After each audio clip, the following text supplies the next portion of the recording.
Dixon County, Nebraska Board of Supervisors held a series of informational meetings today to let people know what steps they're planning to take to replace the over-county courthouse that's more than 140 years old. KTIV's Nathan Price was at one of those meetings to learn more. First built back in the late 1800s, the Dixon County Courthouse has limited space and isn't ADA compliant. Those are just two reasons county supervisors want to replace it. Mark Shepard with BVH Architecture says under the condition of the current facilities, supervisors have the authority and even a mandate to enact a local property tax levy to replace them.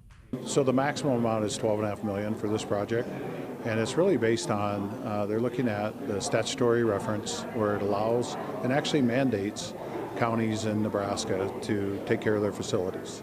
It gives them the opportunity through a 5.2 cent maximum tax levy with a maximum time frame of 20 years for payback. Shepard says the public told supervisors having a jail as part of the courthouse was a big reason a $20 million bond issue in 2024 failed. He says the county decided to work with a neighboring county to house inmates, but the need for new facilities still remains. So they feel like that's a good mechanism to continue to move forward with.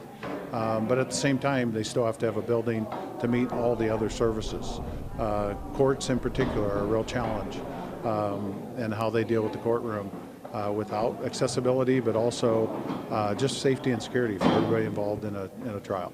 The public got to see plans for the new building, which would be built on land near the county annex building in Ponca. The new building would have an estimated lifespan of at least 50 years. In Dixon County, Nebraska, Nathan Price, KTIV News 4. And representatives say the county is working with the construction company to finalize designs. But for now, the projected completion date for the new courthouse is May 2028.